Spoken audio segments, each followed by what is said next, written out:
Ukraine announced the sinking of a barge carrying Russian troops and weapons. The Ukrainian military announced the sinking of a barge carrying Russian troops and military equipment in the Kherson region in the south, while Kiev was conducting a counterattack on the entire line.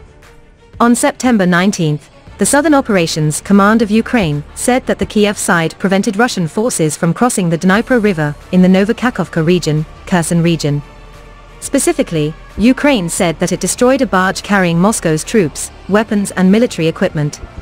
The barge carrying weapons and personnel was hit by fire and sank into the water, Ukraine said. The situation on the battlefield continues to be tense, but within our control. The opponent continues to organize defenses and tries to keep control of previously won territories. Russia attacked Ukrainian military positions along the line of communication. In some directions, the opponent is regrouping units, deploying reserve forces and activating air reconnaissance, the notice read. Ukraine said that its air force carried out 15 attacks, destroying all-in 10 and all-in 30 drones. Meanwhile, the General Staff of the Armed Forces of Ukraine announced on September 19 that Kiev destroyed Russian military positions and ammunition depots yesterday. Ukraine says its air force has targeted 11 areas where Russian troops, equipment, air defense shields and weapons depots are concentrated.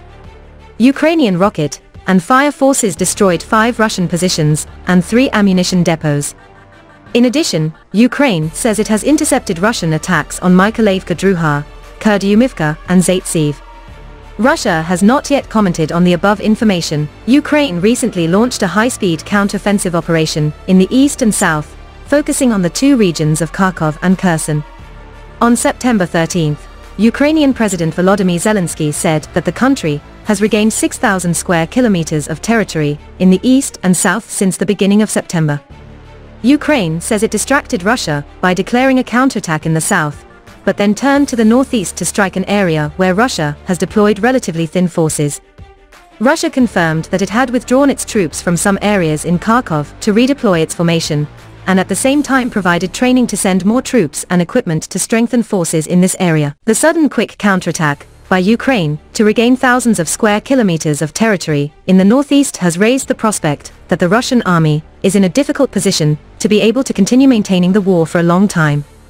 Russian Defense Ministry spokesman Igor Konashenkov on September 18 said that since the beginning of the military operation, Russia has destroyed Ukraine's 448 aircraft, including 155 helicopters, 1,981 drones, 375 anti-aircraft missile systems, 5,022 tanks, and other armored fighting vehicles, 837 multiple launch rocket systems, 3,397 field guns and mortars, and 5,680 special military vehicles.